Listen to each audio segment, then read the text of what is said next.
Halo semuanya, selamat datang di Patriot Talks. Ini suatu kehormatan buat saya Anggi Pasaribu yang didampingi oleh dua orang kece-kece. Ada Opung Pandanababan, ini politisi senior dari partai yang sangat memukau hati rakyat Indonesia dari PDI Perjuangan. Halo Opung, apa kabar? Baik. Sehat Opung? Sehat. Dan juga ada Mas Kris Chandra sebagai Ketua Ganjaris Indonesia. Halo Mas, sehat Mas? Sehat, puji Tuhan sehat. Puji Tuhan sehat. Jadi teman-teman semuanya, kita tuh kalau bicara soal Pilpres ya 2024 tuh kita nggak selalu bicara soal capresnya atau cawapresnya, tapi kita juga bicara pemilihnya. Kadang-kadang kan orang-orang suka lupa nih, pemilihnya tuh suka terabaikan gitu kan. Apalagi sekarang ini 60% ya, itu pemilihnya adalah pemilih muda. Kayak kita-kita gini yang umurnya masih belia-belia ini akan opung kan gitu. Dan ini menjadi penentu nantinya ke depan bagaimana Indonesia selama 5 tahun bahkan 10 tahun ke depan. Dan ini yang perlu kita bicarakan, yang kita perlu bahas sama-sama sekaligus untuk mengedukasi teman-teman sekalian. Apa sih bedanya pemilih muda sekarang dengan pemilih pada saat awal penyelenggaraan pemilu? Terus kemudian bagaimana Indonesia bisa memanfaatkan perubahan dinamika politik dan juga bonus demografi ini. Jadi kita langsung aja ngobrol. Kalau dari kacamata Opung Panda nih, itu gimana tuh, Pung? Jadi saya itu kebetulan 1-2 bulan terakhir ini banyak berdialog dengan anak-anak umur 17-18 tahun. Gitu. Okay. Dan saya memang sengaja pengen tahu cara berpikir mereka, keingintahuan mereka. Menarik. Artinya cuma memang mereka sendiri tidak punya banyak informasi mengenai 3 capres ini. Tapi dari cara mereka bertanya, dari cara mereka ingin tahu, saya optimis keterlibatan partisipasi mereka, kehadiran mereka itu nanti akan maksimal. Jadi apalagi mereka lihat ini ada semacam satu adegan-adegan yang ada koalisi, ada tidak koalisi, ada kunjung berkunjung, ada kayak bersaing, ada kayak apa. Itu kulihat menarik gitu loh, mereka punya komentar. Sampai ya kadang-kadang agak pertanyaan mereka juga agak konyol-konyol juga gitu loh. Dalam arti kata konyolnya apa sih yang dibikin Prabowo? Pak Ganjar itu sudah bikin apa gitu loh. Anies yang gubernur kan, ya gini. Konyol tapi sebenarnya sesuatu yang gitu. Nah ini kulihat tanggung jawab Kris. Gitu loh. Tuh. itu yang saya lihat. Iya. Mas Kris, kalau kita bicara anak muda nih ya, kadang-kadang tuh kalau aku ketemu sama anak-anak muda tuh, nggak semua sih, tapi cenderung kan apatis ya sama politik. Aduh politik tuh kejam lah, aduh politik ribet lah atau segala macam gitu. Nah ini kalau Mas Kris kan megang relawan, ini gimana tuh Mas? Ya kalau kami dari relawan Ganjaris itu singkatan dari Ganjar Indonesia 1. Dan kalau kami melihatnya seperti ini, bahwa di Pilpres 2024 nanti pemilih kita ini adalah dari milenial dan Gen Z, dan itu hampir mencapai 55-60%. Dan untuk meraih suara-suara mereka itu memang kita harus masuk ke dalam mereka, kita harus bisa mengikuti pola mikir mereka, kita harus kita harus masuk dalam dunianya mereka, kita harus bisa terlibat dalam kegiatan-kegiatan mereka yang mereka sukai apa. Karena tidak bisa serta-merta kita langsung masuk, kita langsung memberikan langsung isinya tentang politik, mereka tidak akan terlalu berat ya di kepalanya. Mereka akan menjadi berat dan mereka akan menolak secara langsung, gitu. Jadi memang untuk tugas ini tidak mudah, tapi bukan berarti tidak bisa. Dan kami sebagai relawan masih optimis bahwa untuk mendekati teman-teman milenial dan Gen Z ini adalah masih ada tugas-tugas yang masih bisa kita kerjakan lah, masuk ke dunia mereka. Dan Ganjar sendiri nih sosoknya cukup bisa merangkul anak-anak muda. Sangat. Dari 3 capres yang ada saat ini, kami Ganjaris melihatnya ya saat ini hanya Ganjar Pranowo ya yang bisa masuk ya, yang bisa ngeklik istilahnya. Nyambung lah, tune in ya. Iya, masih bisa ngeklik, tune in, masih bisa mendengar apa maunya mereka dan juga mendengar aspirasi mereka seperti apa, masuk dalam dunia mereka itu masih bisa. Kenapa? Karena seperti kita ketahui dari 3 capres yang ada saat ini, itu hanya Pak Ganjar Pranowo yang aktif dan eksis di dunia media sosial. Iya. Dari usia milenial dan Gen Z ini adalah penduduk digital. Nah, penduduk digital ini harus dikelola dan masuk ke dalam dunia mereka oleh pemimpin yang paham dengan dunia itu. Dan kami melihatnya ada di Ganjar Pranowo. Nah ya, Opung gimana nih Pung? Kalau sekarang nih anak-anak muda tuh waduh, TikTok, Instagram lama-lama jadi semakin banyak, kadang-kadang juga jadi bingung. Tapi ya, aku juga mengagetkan aku tuh dari hasil survei, 80% waktu mereka untuk itu sosmed. 80% itu mengagetkan, satu. Dan kedua, yang kulihat menjadi seksi, gayanya Ganjar ini jenaka. Jenaka, candanya, rileksnya menanggapi satu persoalan dan memberikan solusi.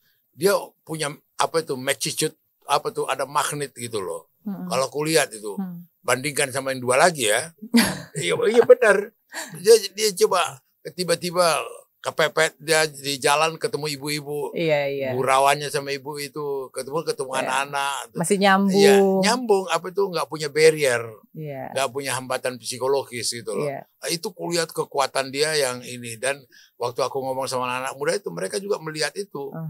Ada keceriaan, ada keakraban, dan ada kemudian bukan saja intonasi, omongan-omongan materi yang dia sampaikan itu rileks, gitu loh. Wawasannya memang sangat besar ya, dan sangat luas. UMKM paham, sepeda juga paham, ikut juga sepeda, lari juga gitu kan. Itu kan sebenarnya adalah hal-hal yang sering kali kita lihat ditemukan di anak-anak muda gitu kan. Berarti sebenarnya kalau Opung lihat pendekatan secara konvensional, heart to heart atau enggak ketemu secara fisik masih tetap lebih ampuh. Karena kan ada juga yang beranggapan bahwa ya udah pakai medsos aja dulu gitu kan. Kalau Opung ngelihatnya gimana? Pendekatan secara konvensional saya pikir dua-dua. Dari medsos itu kan maka lebih kenal, lebih dekat lagi. Ya kan, dengan jangkauan jarak yang begitu jauh. Ya, tidak mesti fisik atau face to face gitu ya. Tapi justru medsos ini banyak menolong gap yang bayangkan ini Indonesia dengan ratusan pulau ini dan jarak yang begitu jauh. Banyak tertolong lah. Cakupannya lebih luas. Iya. Artinya era sekarang ini beda dengan era yang lalu. Ya sama aja dengan kita ini sekarang. Ntar nanti disiarkan saudara kita di Jayapura udah lihat. Tapi kalau ketemu fisik lebih enak gitu ya. Oh iya, betul. Kalau Mas Kris gimana nih Mas? Kira-kira nih Mas ya, anak muda itu kan cenderung kritis gitu kan. Mereka suka, tapi kalau ada sesuatu yang kurang, mereka akan speak up gitu kan. Kalau menurut Mas Kris, apa yang ada dari sosok Ganjar yang masih diharapkan lebih oleh para pemilih muda? Yang mungkin belum pernah mereka dapatkan dari yang lain dan itu diharapkan dari sosok Ganjar dan belum keluar gitu.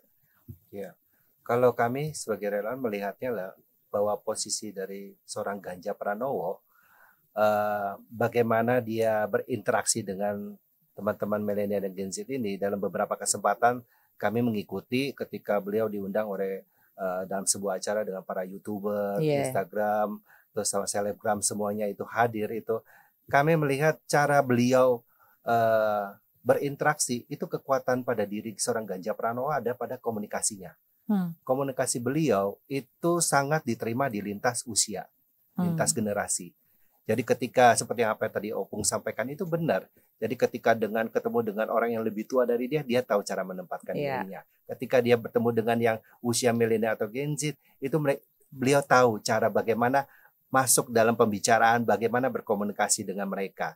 Dan justru kami melihat ini adalah salah satu kelebihan dari seorang Ganjar Pranowo, bahwa beliau ini komunikasinya baik sekali gitu dalam berbagai lintas ini gitu. Dan juga kalau yang kami lihat juga seorang Ganjar Pranowo ini dalam menyikapi permasalahan-permasalahan di milenial dan Gen Z ini, beliau sangat peka, tanggap. Nah, contohnya seperti ini. Jadi dalam beberapa kesempatan beliau suka hadir dalam pertemuan di sekolah-sekolah SMA ya di Jawa Tengah ya. Jadi dalam sebuah pertemuan itu pun juga beliau mengajak para pelajar-pelajar itu bagaimana berinteraksi, apa yang menjadi masalah mereka, selalu dia gali, selalu dia korek dulu apa sih masalahnya di dalam dunia sekolah-sekolah kalian ini. Nah, dari situ beliau memberikan masukan, memberikan penyuluhan atau memberikan pelatihan atau apapun itu yang beliau masuk gitu. Jadi memang untuk masuk dalam dunia seperti itu, Ganjar Pranowo lebih menggali dulu, melihat dulu apa sih yang sebenarnya kalian inginkan, gitu loh. Nah, itu dari situ selalu beliau bisa masuk memberikan solusinya. Berarti secara personal lebih dekat. Serius. Tapi gitu. kalau ada yang bisa lebih diharapkan gitu, misalnya nih Pak Ganjar kurang galak misalnya gitu, terlalu banyak senyum misalnya. Kalau galak tuh kayaknya lebih lebih ada bikin orang segen misalnya gitu. Ada nggak yang pernah ngomong kayak gitu? Ya ada beberapa. Jadi memang kita kan juga Pak Ganjar tuh senyum terus. Senyum Saya terus. baru-baru ini ketemu sama dia, Mas Ganjar senyum, apa senyum? Pernah cemberut gak sih gitu kan? Mungkin kalau cemberut lebih ganteng gitu loh Mas Ganjar gitu. Ya, jadi selama ini sebagai relawan juga kami juga sering bertemu beliau, juga berinteraksi juga. Memang beliau ini orangnya ramah, ya, ramah dan juga istilah kata kalau dalam bahasa Jawa mengemong ya, ngemongi ya. Itu yang disukai anak-anak muda ya. Jadi anak-anak muda ini kan mereka ini lebih pengen tuh didengar dulu, gitu loh. Jangan kita memberi ini loh, kalian harus seperti ini, kalian harus seperti ini, kalian tidak. Mereka tidak suka seperti itu. Jadi kita harus buka. Kalian tuh pengen seperti bagaimana? Lapangan kerja seperti apa yang kalian inginkan? Gitu loh. Nah, terus peluang-peluang usaha seperti apa sih yang sekarang lagi ya dengarkan dulu. Gitu. Nah, dari situ dia mencoba memberi masukan, memberikan arahan. Sosok pendengar, Pung, katanya nih, Pung. Betul. Gimana tuh, Pung? Kalau aku sebelum kita bicara lebih jauh, sampai sekarang buat aku ada misteri. Apa tuh? Bagaimana Ganjaris ini sudah dibentuk 2 tahun yang lalu. Sementara Megawati belum mutusin Ganjar gitu loh. Antara beriman atau nekat. Enggak, saya pikir kita kasih kesempatan jelasin dulu, bertanggung jawab dulu. Loh enggak, bagaimana bisa? Maka waktu aku diundang ulang tahun mereka, saya datang dengan satu pikiran yang berkecamuk gitu loh. Gimana nih? Hebat betul ini, lebih jago dari Megawati gitu loh. Lebih jago dari yang lain. Itu saya pikir sampai sekarang saya masih misteri. Visioner berarti, Pung. Visioner. Ada relawan. Artinya 2 tahun yang lalu gak ada relawan Prabowo, gak ada relawan Anies gitu loh.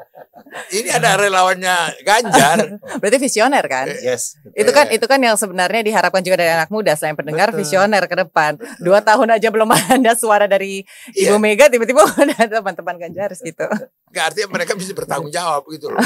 Iya. Ada apa kok sampai punya keyakinan bikin Ganjaris? Iya, gitu coba tuh dijawab. Enak juga ya kalau punya narsumnya ini ya, mantan wartawan senior jadi co-host kali ya kayak gitu. Oh iya, benar.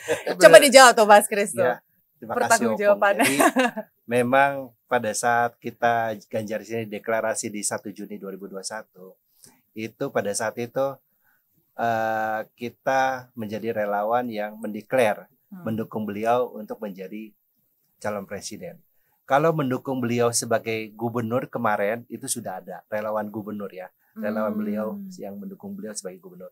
Tapi yang mendukung beliau sebagai calon presiden pada saat itu kita declare.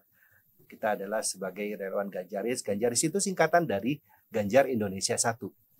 Oke. Nah, jadi dari sejak kita declare itu suka dukanya ada. Jadi kita pada saat declare itu kita juga banyak tekanan dari teman-teman, bukan hanya dari pihak lawan. Jadi dari teman-teman sendiri pun juga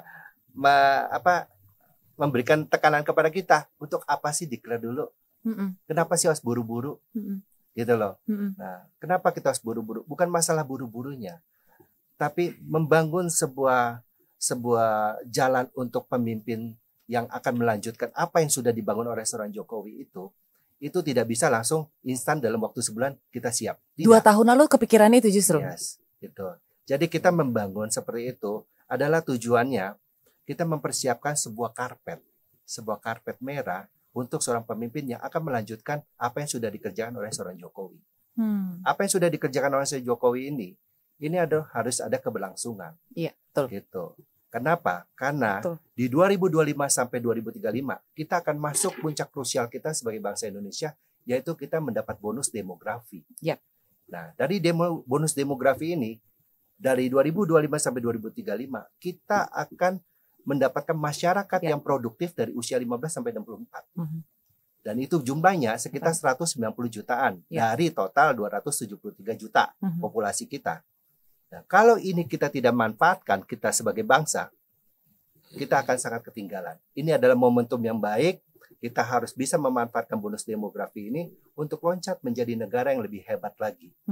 Negara dengan pendapatan per kapita di atas 13.000 US dollar, pertumbuhan ekonomi di atas 8%, itu adalah target menuju Indonesia emas. Dan ini bisa dilakukan oleh seorang pemimpin yang punya visioner, berintegritas, Pancasilais, pemimpin yang bisa satu visi misi dengan apa yang sudah dibangun oleh seorang Jokowi.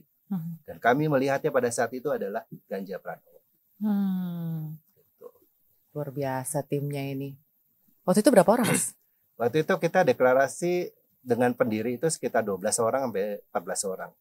Nah, dari situ kita melihatnya ini harus dikembangkan melalui udara dulu. Iya. Kita sebarkan semua berita baik ini ke semua media.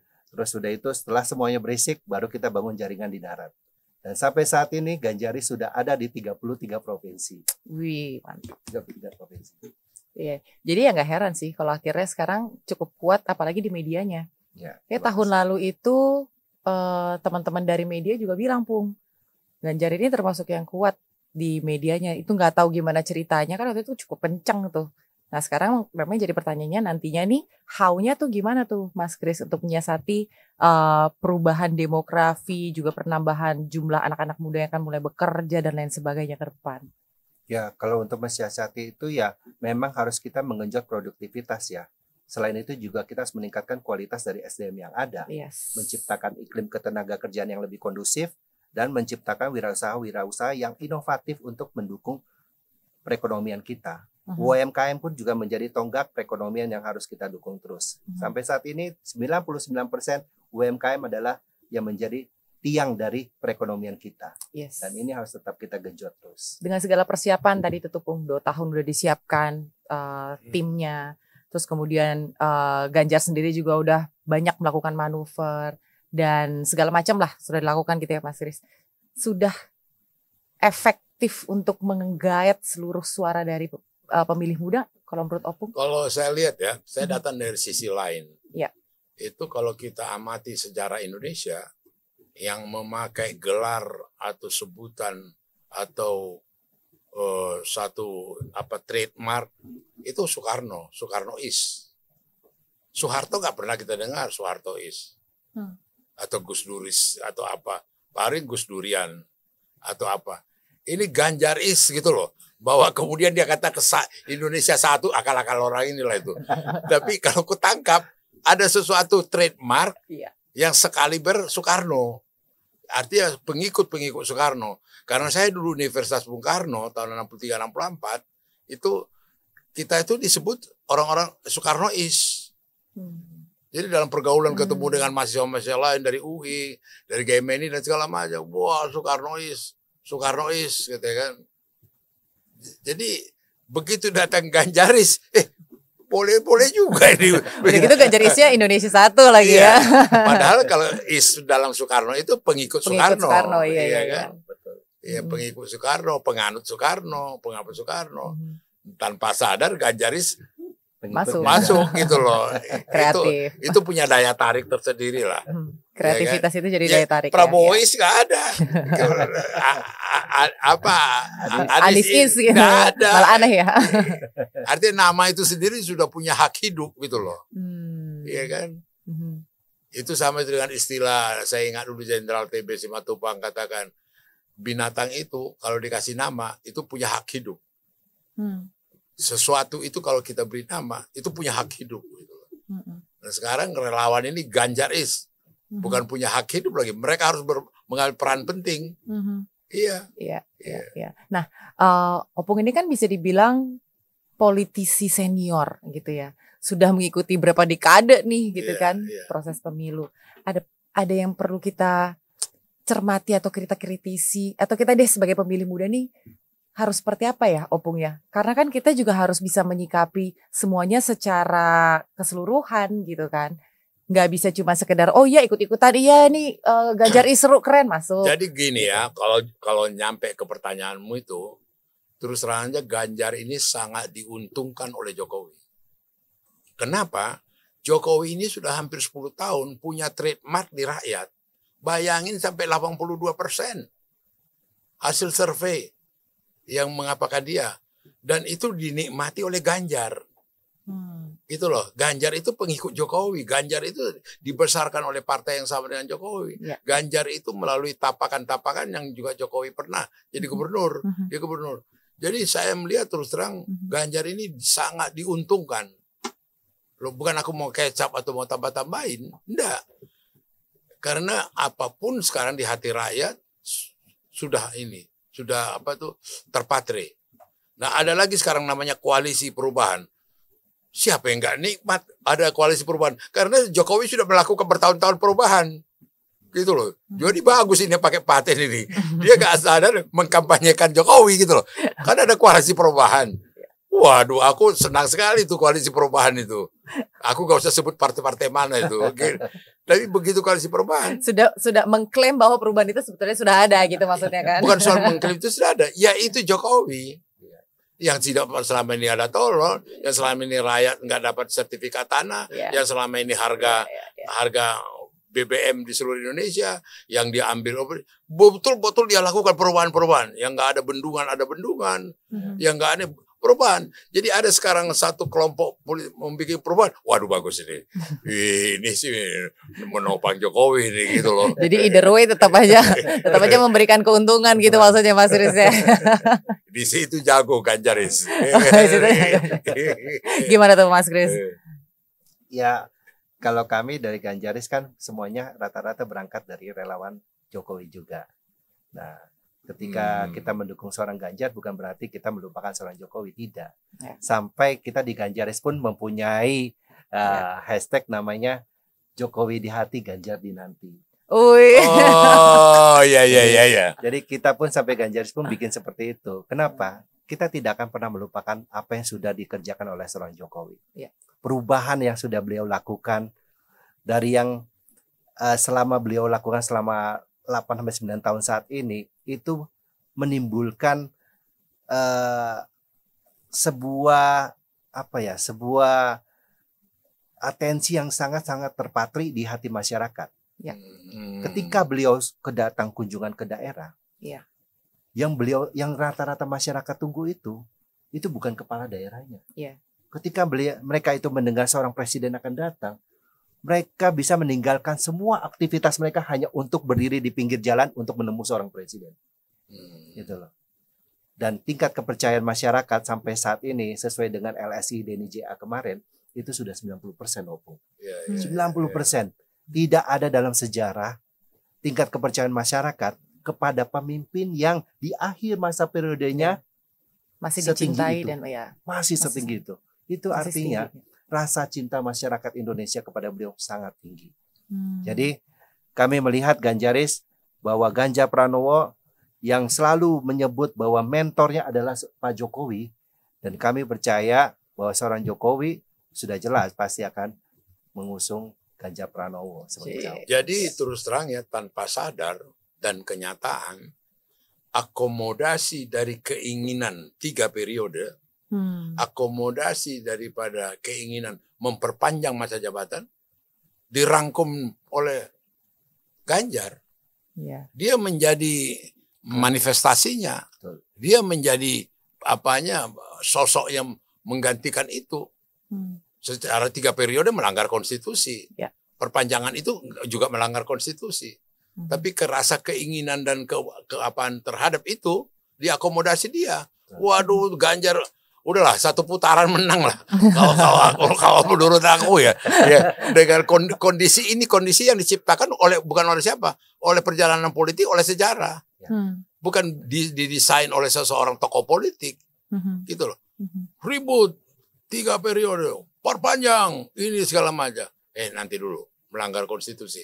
Ada orang yang bisa melakukan itu. Siapa? Ganjar. Wis Ganjar. Ya, kelar gitu loh. Mimikingnya gitu ya. Ini logika aja gitu loh. Iya. Meskipun nih Mas Kris, ini mungkin Mas Kris yang bisa menjawab pertanyaan beberapa teman-teman di akar rumput begitu ya. Jokowi memang dikenal sebagai rakyat gitu kan. Meski Ganjar masih dikenal sebagai pemilik punya partai gitu, punyanya partai. Kalau Jokowi punyanya rakyat. Nah ini Mas Kris bisa menjawab nggak nih Mas? Ya kalau dibilang punya rakyat punya partai, saya rasa Pak Jokowi pun juga sama. Karena beliau juga sebagai kader juga di PDIP, Pak Ganjar juga sebagai kader PDIP, dan beliau juga sama-sama punya pengalaman di legislatif dan di eksekutif juga. Jadi ya kami melihatnya sebenarnya ada kesamaan antara seorang Presiden Jokowi dengan Ganjar. Beliau ini sama-sama dari keluarga miskin, gitu loh. Jadi pemimpin yang terbangun dari keluarga miskin itu lebih bisa bagaimana merasakan apa yang dirasakan oleh rakyat. Lebih punya empati yang lebih tinggi. Itu pasti. Jadi dari 3 capres yang ada, yang berangkat dari keluarga miskin itu hanya 1. Dan itu jelas pemimpin yang bisa mengayom dan mendengar apa yang menjadi keluhan. Gak usah jauh-jauh. Kemarin dalam beberapa kesempatan ketika Ganjar hadir di Jawa Tengah, ada rakyatnya mengeluh kepada beliau, langsung ditelepon, langsung diselesaikan pada saat itu. Sama seperti seorang Jokowi, ketika beliau sebagai menjadi wali kota, sebagai gubernur, itu adalah sikap responsif yang langsung tanggap ketika menghadapi sebuah masalah. Itu yang dilakukan seorang pemimpin. Bukan menunggu atau bukan berharap bahwa ada orang yang menyelesaikan. Tidak, gitu loh. Itu yang kita lihat dari seorang Ganjar Pranowo, ya seperti yang Opung bilang, 3 periode tidak bisa, perpanjangan tidak bisa. Tapi ada orang yang bisa melanjutkan itu, ya seorang Ganjar Pranowo. Iya. Silakan Opung. Tadi sudah disampaikan bahwa pemimpin kalau yang berasal dari ekonomi bawah lah, lebih bisa merasakan empati pada rakyatnya. Enggak, kalau saya lihat ya, itu yang pesan moral yang disampaikan Jokowi kepada generasi muda segala macam, bahwa orang biasa bisa jadi presiden. Orang miskin bisa jadi presiden, nggak usah bapaknya jenderal, nggak usah bapaknya bekas menteri, atau bapaknya bekas presiden, atau orang biasa yang tinggal di bantaran sungai, yang sekolahnya Ganjar nggak jelas uang sekolah, dia harus ngajar ke sana ke sini cari uang sekolah, bisa jadi orang gitu loh. Itu memberikan satu optimisme, memberikan satu harapan bahwa dan peluang begitu besar. Bukan main Indonesia ini. Tidak mesti karena apa itu terah presiden, nggak usah terah jenderal, nggak usah karena orang konglomerat bapaknya, karena rakyat biasa. Bisa bayangin 250 juta rakyat Indonesia ini, Sabang Merauke yang begitu luas, bisa presiden orang yang miskin. Itu punya daya tarik bukan main, dan itu tidak berteori, tidak slogan, tidak campaign, fakta. Jadi pesan yang disampaikan oleh masa Jokowi itu bukan main dalam pendidikan bangsa kita. Ntar gua kerempeng-kerempeng, pelangak-pelongok, terus gua bisa ini. Ntar dulu. Gua bisa ngatur ini, gua bisa ngatur ini, gua bisa ngatur ini. Dan dia buktikan. Dan rakyat cinta sama dia. Bayangin sampai 80%, 80%. Itu kan nggak dibikin-bikin, nggak direkayasa gitu loh. Hal-hal yang realistis seperti ini yang sebetulnya lagi dicari sama anak-anak muda, Mas Kris. Iya, betul. Dan ini mereka justru perlu mendapatkan edukasi-edukasi seperti ini, bahwa apa yang sudah dikerjakan seorang Jokowi, apa yang sudah dilakukan oleh pemimpin yang akan melanjutkan negara ini, itu kan mereka harus tahu jejak rekamnya seperti apa. Nah ini yang harus kita sampaikan kepada anak-anak muda ini. Gitu. Memilih pemimpin itu bukan memilih seperti kita membeli sebuah barang di supermarket, tidak. Memilih pemimpin itu kan harus ada prosesnya. Kita harus melihat jejak rekam dari seorang pemimpin ini seperti apa yang sudah dilakukan, gitu loh. Kalau dari Opung sendiri sebenarnya kalau aku perhatikan dan cermati gitu ya, Mas Ganjar ini kan cukup lincah ya ke sana ke sini. Hari ini aja tadi udah ada di mana, terus ada di mana gitu kan. Melihat kecekatannya dan lain sebagainya sebagai partai pengusung, kira-kira masih ada hal yang perlu atau mungkin yang bisa dimaksimalkan dari seorang Ganjar nggak kalau dari kacamata Opung Panda. Kalau saya lihat ya, banyak sekarang dalam destruktif untuk memukul atau merendahkan kepada Ganjar, dimanipulasi istilah apa itu petugas partai, orang partai sekarang. Kalau pengertian pemahaman partai, Prabowo itu petugas partai, Airlangga itu petugas partai, Megawati itu petugas partai. Partai menjadi posisi yang strategis karena partai menurut undang-undang yang boleh mencalonkan presiden. Gitu loh. Siapa pelaksana-pelaksananya? Ya petugas-petugasnya. Tapi memang dasar otaknya petugas satpam, ya kan, sama cleaning service, otaknya sampai di situ. Oh, ya kan, aku tidak mau milih Ganjar karena dia petugas partai gitu. Waduh, masa dia petugas partai? Tidak dihargai dia. Padahal petugas partai itu tempat yang sangat terhormat. Ada anggaran dasar, anggaran rumah tangganya, ada mukadimanya, ada himnenya. Itulah partai. Kalau Soekarno mengatakan apa itu partai? Kumpulan daripada orang-orang yang satu ide, satu keinginan, satu tekad perjuangan dan segala macam itu. Siapa itu partai? Dia ceritakan politik adalah macht forming, pengumpulan kekuatan. Macht unwending, penggunaan kekuatan. Apa alatnya? Toolnya partai. Iya. Cuma dipelesetin lah ini. Wow, padahal dia petugas partai. Nah seperti di kita, PDI Perjuangan itu 3 pilar yang mereka bertugas anggota DPRD di kabupaten kota, wali kota dan sebagainya sampai DPR RI itu 1 pilar. Satu lagi dia yang bupati, gubernur segala macam 1 pilar. Satu lagi di struktur. Itu yang kemudian Adian mengatakan dari struktur ini sendiri 2 juta. 2 juta. Gitu loh. Kita punya di Monoa punya, di Sangir punya, di pedalaman Aceh punya, segala macam 2 juta gitu. 3 pilar.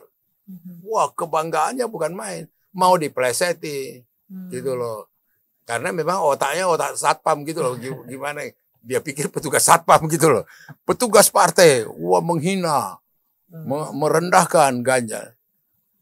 Itu karena nggak ngerti aja. Berarti kalau kayak begitu harus ada edukasi yang lebih dari teman-teman relawan untuk memberikan pemahaman lebih bahwa sebetulnya tanpa partai justru Ganjar nggak akan bisa maju sebagai capres, gitu kan? Gitu.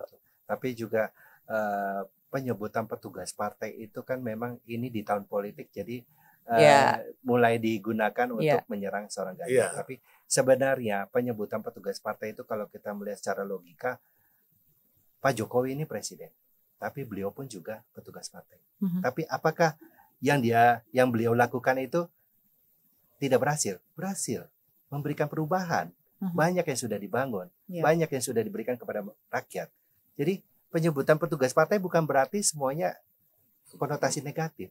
Itu salah gitu. Jadi ini memang kerja-kerja yang harus dilakukan oleh teman-teman relawan, bukan hanya Ganjaris, dan masyarakat-masyarakat yang paham pun juga harus memberikan edukasi gitu loh. Jadi ini jangan sampai digiring-giring terus akhirnya malah menjadi pembodohan akhirnya. Betul, gitu. betul. Dan itu sempat dibicarakan dengan teman-teman relawan lain nggak? Ini adalah hal-hal yang harus kita lakukan untuk mengedukasi, membedakan antara penggunaan diksi A, diksi B, diksi C gitu nggak, Mas? Sering kita. Kita sering komunikasi dengan beberapa teman relawan pendukung Ganjar. Jadi kita juga ada bentuk namanya sekretariat bersama. Jadi kita sering komunikasi lah terkait soal tentang apa yang menjadi serangan kepada seorang Ganjar. Strategi dari partai pengusung sendiri, Opung, untuk tapi begini ya, ada satu hal jangan dilupakan. Dialektika bantingan, serangan yang dilakukan pada Ganjar itu menjadi lebih membesarkan dia. Betul. Jadi waktu dia dihantam Pacul temennya, aku senang gitu loh. Gak pernah aku gembira kali aku. Dia dihajar, dipukul, diinikan. Kalau ini dipanggil partai, diapakan gitu kan. Semua orang nggak ada berani, ada dewan kolonel, ada apa-apa. Wah, paten gitu loh. Dia ditempa gitu. Apa itu jangan-jangan salah satu strategi dari partai? Saya bilang tadi satu dialektika. Satu dialektika yang membuat dia jadi besar gitu loh. Yang membuat dia jadi ini. Dia lalui itu pukulan-pukulan itu. Dan terus terang aja harus diakui, tidak ada partai seperti PDI Perjuangan bukan ketua umum yang jadi capres. Golkar ketua umumnya, Gerindra ketua umumnya, PAN ketua, PDI enggak, anggota biasa. Gitu loh, ada Ganjar, ada Puan. Regenerasi. Iya, enggak artinya soal demokrasi yang betul-betul nature, alamiah, tidak direkayasa. Bukan Megawati yang jadi capres. Ganjar. Siapa Ganjar? Orang biasa. Itu paling dia anggota DPR, anggota dari pilar di kepemerintahan dari ini ya gitu loh. Jadi indah, proses perjalanan itu indah gitu loh. Itu aja.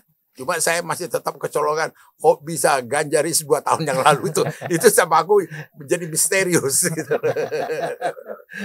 Saya juga. Tapi sebenarnya nggak juga sih, Pung. Kalau nggak salah ini tahun berapa ya? 2021. Enggak, sekarang 2023. Ya. Jadi 2019 papahku tuh udah ngomong. Dia bilang, Inang gitu kan orang Batak kan. Inang, kau lihat itu nanti. Capres itu nanti. Alah gitu kan. Oh, ya? Itu kan. Papa bilang gitu. Kau tempel dulu itu. Kau tempel. Gitu. Harus susah Pak gitu kan. Itu susah Pak. Percaya sama Papa Inang. Capres itu nanti. Terus 2020 aku justru bilang. Masih ada yang lain gitu kan. Masih ada ini, masih ada itu. Kau gak percaya kok Bapak bilang. Begitu Ibu Mega mengumumkan gitu kan. Terus aku bilang sama Papa. Pih Pak. Jadi capres tuh. Kau tak percaya omonganku dulu. Sudah ku bilang. Kalau kau dengarkan aku dulu. Kau sudah masuk jadi relawan dia Ganjar gitu kan. Ya kan. Waktu itu kan memang masih wartawan kan harus menjaga dong gitu kan. Gitu. Tapi ya. Enggak, geraknya lebih cepat papaku berarti Mas. Lebih visioner ya. lebih visioner. Ya enggak apa gitu. Gitu.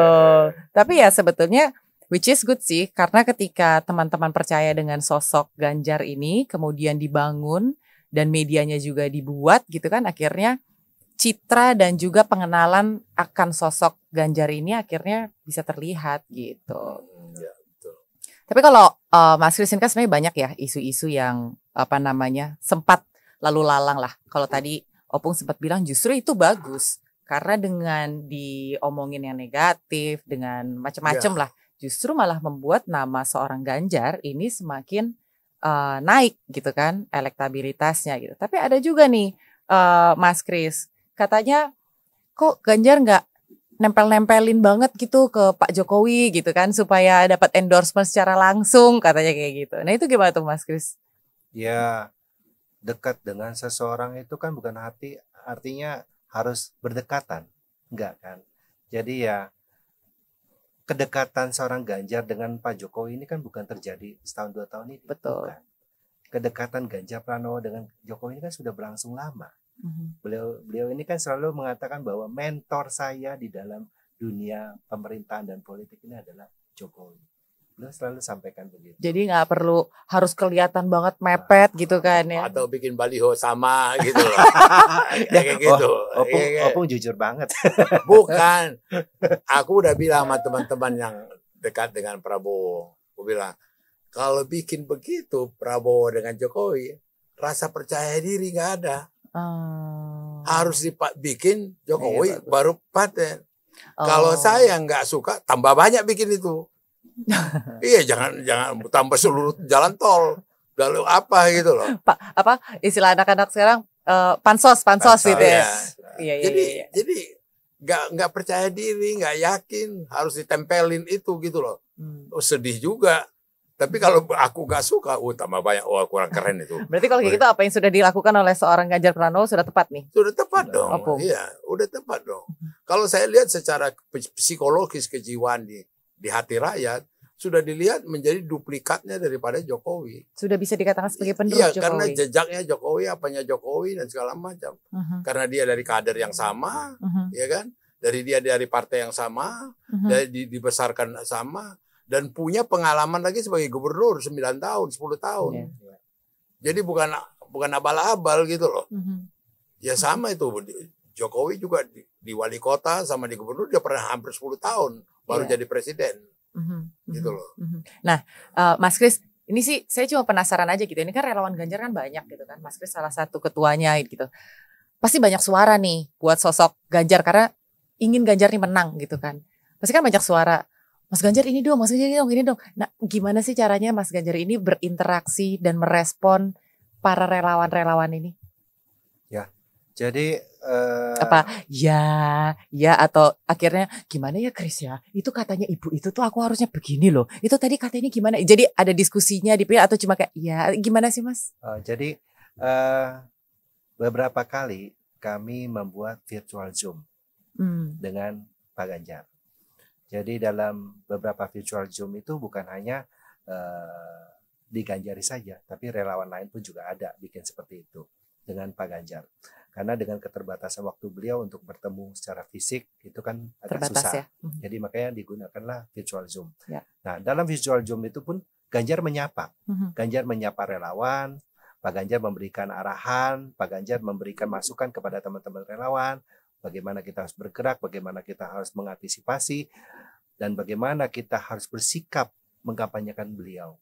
Gitu loh. Dan beliau selalu menyampaikan bahwa lebih mengedepankan adab.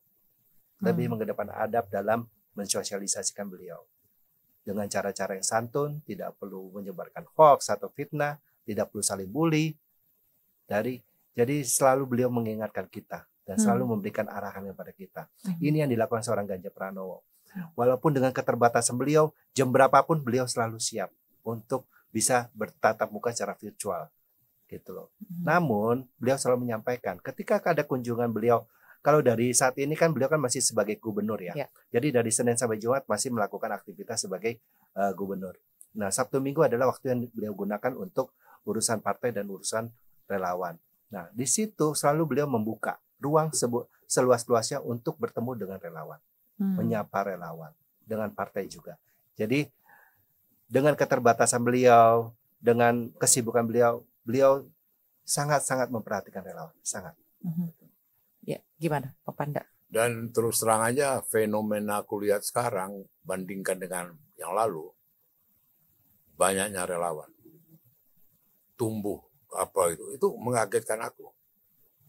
Aku ambil satu contoh, begitu tanggal 21 April diumumkan Mega, saya tanggal 28 di Medan, masyarakat pendukung Ganjar gitu loh ya, betul. Dan kemudian banyak gitu yang mendeklarasikan mengapakan, itu fenomena buat satu hal yang tak terjadi pada waktu yang lalu. Gitu loh. Oh, apa dia karena saya 8 tahun memimpin di Sumatera Utara, saya tahu betul waktu itu, dan saya juga ketua tim pemenangan Jokowi di Sumatera Utara waktu itu. Tidak sebanyak ini relawan-relawan gitu loh. Wah, bukan ini berarti ada antusias seperti yang dikatakan Kris itu tadi. Apanya bagaimana sosoknya Jokowi, kemudian ada pada Ganjar dan sebagainya, itu kelihatan. Ada yang diharapkan memang dari sosok Ganjar yang sebentar lagi selesai masanya Jokowi, gitu kan. Jadi sepertinya ini masih diharapkan. Jadi kecemburuan aku kan kulihat kan baru sekarang. Kok jago-jagoan nih Ganjaris itu gitu loh, 2 tahun. Ya gitu loh. Artinya karena kulihat. Berarti gak sia-sia tuh Mas Kris sudah membangun dari 2 tahun yang baru lalu. Sekarang semaraknya bukan main. Ya kan apa yang ditabur itu yang dituai. Iya, semaraknya bener. Iya. Banyak kok di Sumatera Utara itu bukan main.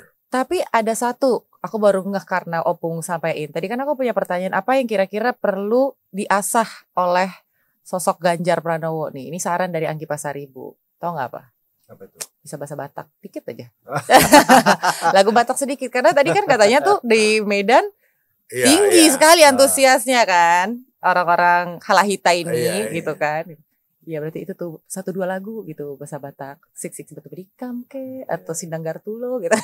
Boleh juga tuh, boleh. Iya kan? Tuh, jalan tuh Mas Ganjar. Nanti kita duet ya, Mas.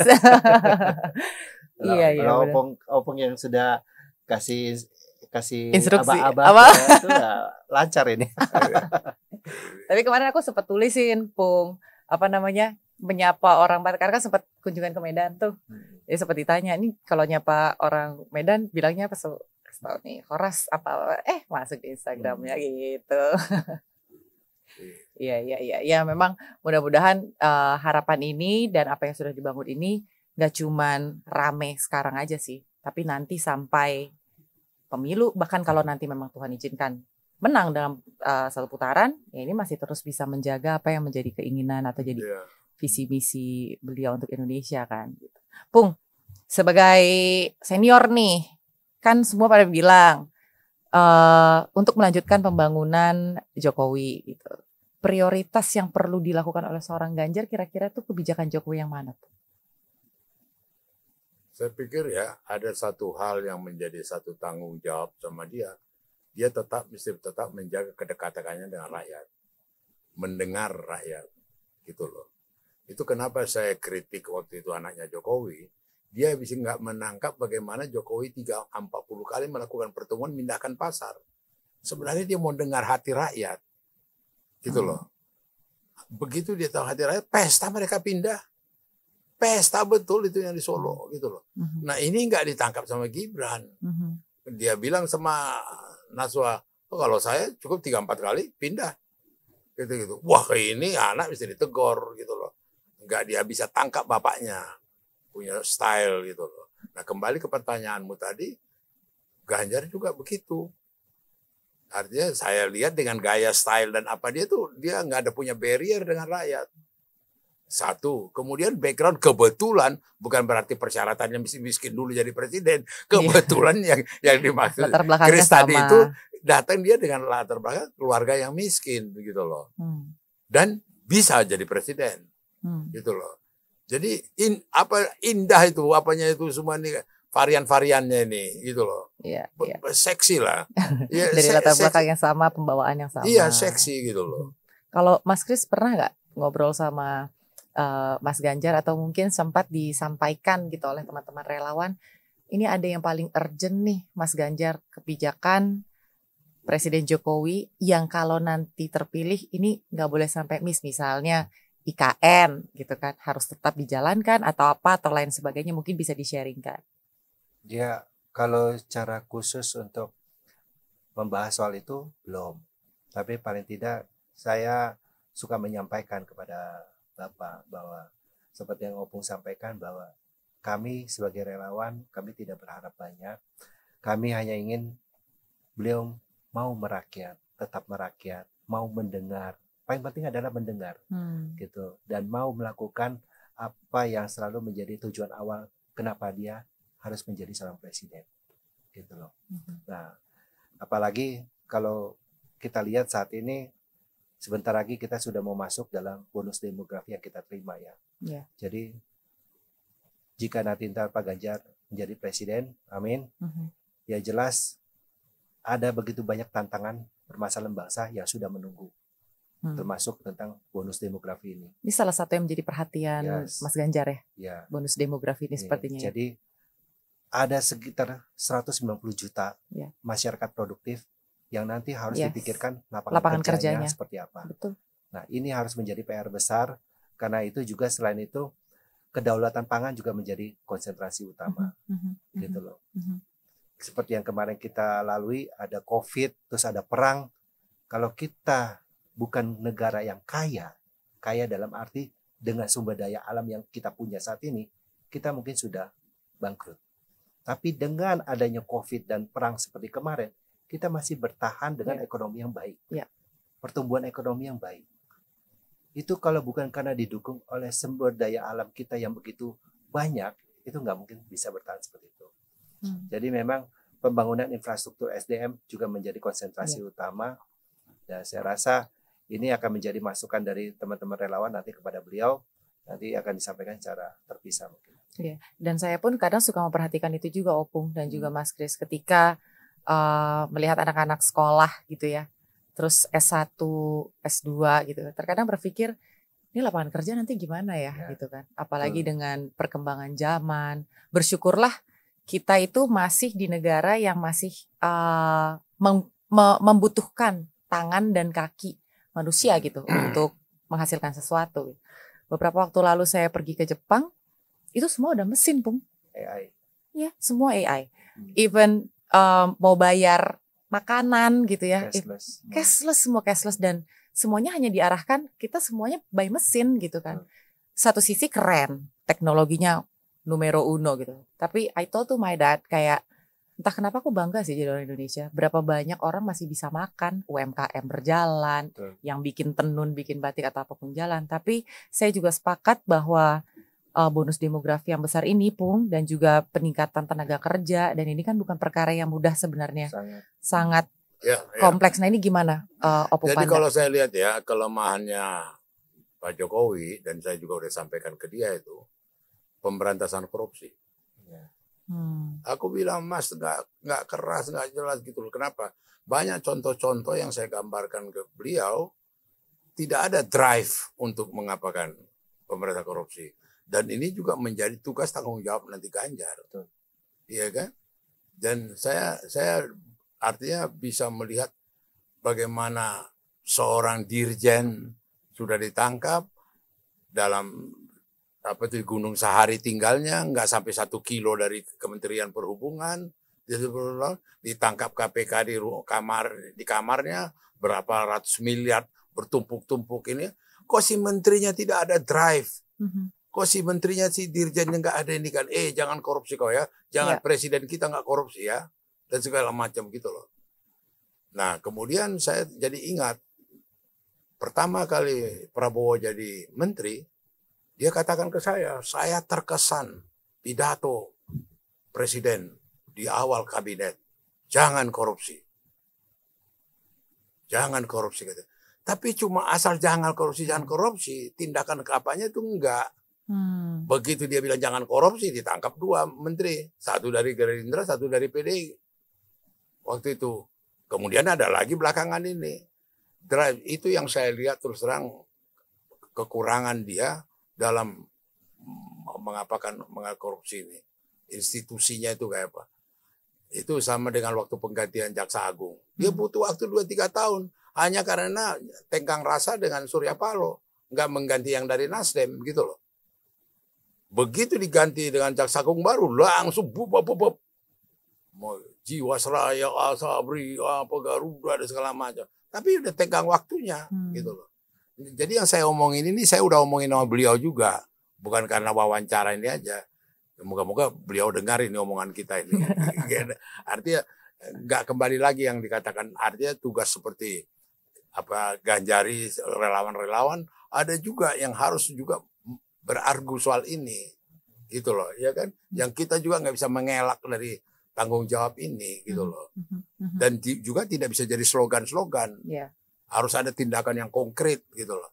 Nah, saya untung dalam hal ini Ganjar sudah mengkampanyekan anti korupsi ini jauh-jauh hari, dan dia dapat penghargaan dari KPK. Dan kemudian dia gebrak sidak-sidak, tiba-tiba dia ke DLL AJR lah, ke apalah, ke ini. Jadi tidak dibuat-buat. Anti korupsi dia itu sudah inherent.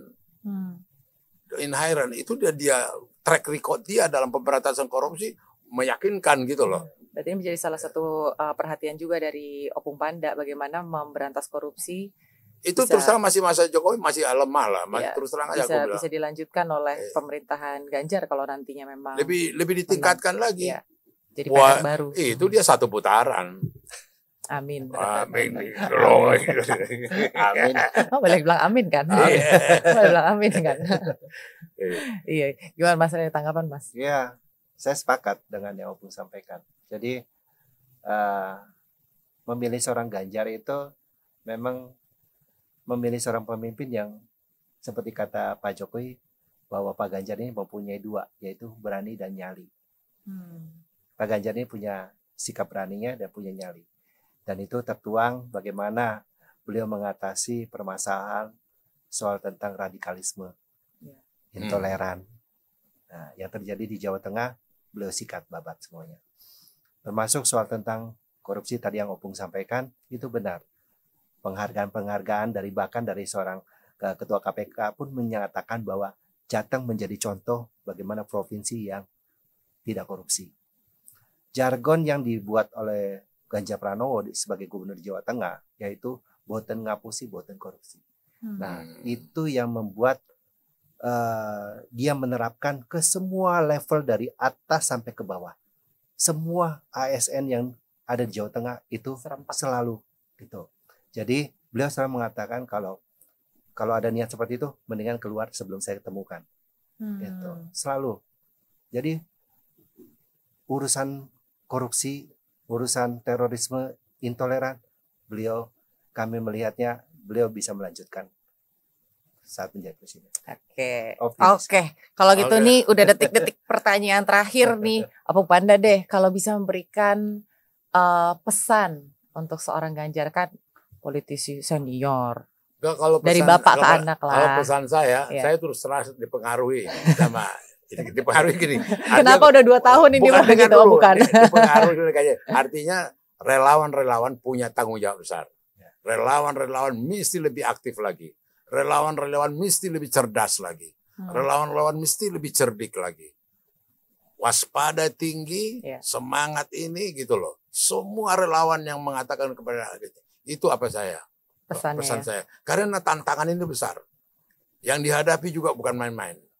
Ya kan? Ya bayangin PD Perjuangan udah 2 kali menghadapi Prabowo. Ya kan 2019 sama 2014 sama 2019. Dia lagi. Ntar nanti kalau ada debat presiden, ya kan siapa kan menghadapi Prabowo lagi siapa? Si Ganjar. Iya kan? Kalau dulu 2 kali sini gitu. Jadi aku udah bisa bayangin gitu loh. Artinya tambah indah ini, menangnya ini cantik gitu loh. Iya dong, menangnya. Itu ceritanya. Yang penting moderator debat pilpresnya nanti biar lebih asik lagi satu, Opung. Anggi Pasaribu. Itu boleh bilang amin loh. Itu boleh bilang amin. Coba bilang amin. Bilang amin. Setuju. Emang Mas Ganjar aja diaminin Anggi Pasaribu udah jadi moderator debat. Jadi pesannya justru kepada relawan ya. Tetap harus semangat tapi waspada tetap harus ada. Ya kalau partai itu sudah punya sistem. Yes. Dan instruksi dan segala macam itu sudah, apalagi PD Perjuangan ya, sudah betul-betul terkoordinir, terkendali lah itu. Tapi relawan-relawan ini, mereka kan lebih pure dari partai. Lebih orisinil, lebih tulus, dan lebih apa. Nah ini yang kita perlu semangati lagi. Gitu loh, itu aja. Wah lumayan nih, Mas Rey dapat pesan khusus nanti bisa langsung digerilyakan. Iya kadang-kadang ini kenapa kami dua sama gitu loh. Kalau Mas Rey pesan dong, pesan dan juga segala macam lah nih untuk calon-calon pemilih muda. Khususnya mereka yang masih apatis gitu kan perlu diedukasi juga. Coba kalau Mas Rey apa Mas? Ya kami dari relawan Ganjaris bersama relawan Ganjar Pranowo. Jadi kami mengajaklah kepada seluruh elemen masyarakat khususnya para pemilih muda. Jangan golput. Jangan golput. Kenapa? Karena suara mereka, suara teman-teman ini menentukan pemimpin seperti apa yang Anda harapkan nanti. Gitu. Memilih seorang pemimpin itu tidak serta-merta kita hanya berdasarkan casing. Tidak. Memilih seorang pemimpin itu kita harus tahu jejak rekamnya. Kita harus tahu apa yang sudah dilakukannya. Memilih seorang pemimpin harus yang punya pengalaman berorganisasi baik di level pemerintahan maupun di level legislatif. Itu adalah pemimpin. Kita harus mencari pemimpin yang inovatif, visioner, berintegritas Pancasilais dan merakyat dan pro kebinekaan. Itu penting. Gitu. Jadi saya mengajak kepada seluruh elemen masyarakat, kepada seluruh relawan Ganjar Pranowo, mari kita memilih seorang pemimpin yang sudah jelas. Jangan memilih pemimpin yang masih ada keraguan, yang sudah jelas dari kemarin punya track record yang tidak baik. Tidak perlu kita pilih lagi, tidak perlu. Kita harus memilih seorang pemimpin yang muda, cakap, dan juga bisa bekerja dan bersemangat. Karena di depan kita ada bonus demografi yang menanti kita. Ini harus dimanfaatkan. Kalau ini tidak dimanfaatkan, kita akan kembali kepada middle income trap, yaitu kepada negara yang berpenghasilan menengah saja. Kita bangsa yang besar, jadi kita harus punya loncatan yang lebih jauh menjadi negara dengan Indonesia emas di 2045 nanti. Ganjaris, sampai saat ini saya berharap sekali kepada teman-teman semuanya bahwa estafet tangga yang sudah dibangun oleh seorang Jokowi ini harus dilanjutkan. dan dilanjutkan, dan kami melihat Ganjar Pranowo punya itu semua. Terima kasih. Iya, karena memang kalau bisa tadi nih pas dengar emang benar juga sih, salah milih pemimpin, Indonesia nggak tahu mau dibawa kemana, masa depan kita mau dibawa kemana, Yes, balik-balik betul. lagi ke kita gitu Iya. kan ya. Jadi balik lagi jangan golput teman-teman. Aku nggak pernah golput, Pung. Mau lagi di ujung mana gitu, pokoknya kalau udah saatnya milih pasti balik gitu. Iya. Jadi memang nggak boleh golput teman-teman ya. Ini Tidak boleh golput. jadi PR teman-teman relawan dan kita juga tadi Opung pesannya juga bagus, semangat boleh, harus terus kerja keras gitu kan, tapi waspadanya, cerdiknya tuh nggak boleh sampai Betul. miss. Opung ada tambahan Opung? Ada tambahan Opung untuk pemilih anak-anak muda? Yakin, percaya, Ganjar menang. Satu putaran. Itu aja. Iya teman-teman, jangan golput. Yang itu kalau tadi dari Opung Panda, semangat tetap harus ada, rajin, tas-tas, tapi tetap harus waspada dan juga hati-hati, cerdik lah gitu kan. Nah ini kalau untuk Mas Kris, mungkin teman-teman banyak yang belum paham nih, apa sih maksudnya bonus demografi gitu. Jadi teman-teman, bonus demografi itu adalah jumlah penambahan penduduk ini tuh akan semakin besar. Dan orang-orang yang produktif gitu ya, anak-anak muda ini juga akan semakin bertambah banyak gitu. Akan semakin banyak juga lulusan-lulusan dari kampus-kampus ternama yang membutuhkan tenaga, yang membutuhkan lapangan pekerjaan. Nah, Mas Kris kan tadi juga udah sempat menyampaikan tentang ini menjadi salah satu concern gitu dari seorang Ganjar. Nah, mungkin Mas Kris bisa sampaikan ke pemilih muda gitu kan. Apa sih pesannya menjelang pemilu 2024 Pilpres nanti? Iya. Jadi saya mengajak kepada seluruh elemen masyarakat, khususnya para pemilih muda, kita tinggal 215 hari lagi menuju pemilu. Jangan golput. Jangan golput. Kenapa? Karena ini adalah kesempatan untuk teman-teman memilih seorang pemimpin yang bisa meneruskan apa yang sudah kemarin baik dibangun oleh seorang Jokowi. Membangun seperti ini tidak semerta langsung terjadi begitu saja. Tidak. Kita sebagai pemilih nanti harus memilih seorang pemimpin yang punya track record yang jelas. Teman-teman pemilih muda juga paham, memilih pemimpin harus yang bisa mengakomodir semua yang menjadi kepentingan teman-teman nanti. Di 2025 dan sampai 2035 adalah bonus demografi yang dimana banyak masyarakat kita berusia 15 sampai 64 itu adalah usia produktif. Dan disitulah peran seorang pemimpin yang muda, yang cakap, yang berintegritas, dan bekerja dengan baik, itu adalah momen untuk seorang pemimpin seperti Ganjar Pranowo mengakomodir itu semua. Menuju Indonesia Emas di 2045, ini adalah pilihan yang terbaik memilih pemimpin yang punya track record jelas, yang punya pengalaman bekerja.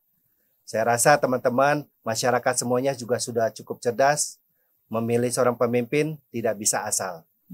Karena ini akan berpengaruh kepada dunia seperti apa yang Anda harapkan, Indonesia seperti apa yang Anda harapkan nanti. Itu adalah kesempatan kita semua memilih pemimpin yang baik dan benar. Ganjar Pranowo dari Ganjaris, kita memilihnya. Cakep. Opung silahkan pesan untuk pemilih muda. Pesan saya sangat sederhana. Ini kesempatan emas yang tidak ada dua kalinya. Kalau saya yang paling karikatural, saya bayar pintu tol 3-4 tahun yang lalu masih ada 3 orang pegawai melayani saya. Sekarang tidak ada 1 orang pun. Artinya apa? Banyak lapangan kerja karena teknologi berkurang. Kemudian banyak persaingan, mereka yang sarjana-sarjana persaingan yang cukup tinggi, dan betul-betul masa ini bukan masa yang mudah. Lapangan kerja makin terbatas, jumlah manusia yang mau bekerja makin bertambah, gitu loh. Nah, disinilah diharapkan seorang pemimpin sekaliber Ganjar. Lebih muda, lebih lincah, lebih ligat, lebih peka, dan kemudian dari lihat bagaimana bibit bobot bebet dia tidak jauh dari Jokowi, gitu loh. Itu membuat kita satu optimisme,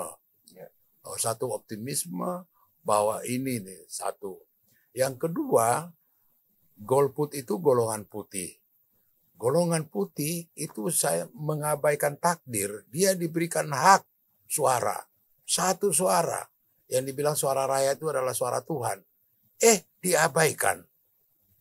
Itu bisa kualat gitu loh. Bukan gagah-gagahan. Aku golput, aku apa nih. Orang punya pendidikan itu kasihan. Karena ketidakmengertiannya. Padahal hak suara dia itu bukan main. Mahkota itu, kehormatan itu. Bangga ke TPS. Kasih suara. Gitu loh. Nah ini kita harapkan semua yang memperjuangkan memperjuangkan Ganjar untuk jadi presiden, jangan sekali-kali terpengaruh dengan golput-golputan. Itu aja dari saya. Jadi masa depanmu ditentukan nanti di TPS. Saya Anggi Pasaribu. Sampai jumpa. Terima kasih Mas Kris. Terima kasih banyak. Terima kasih Opung.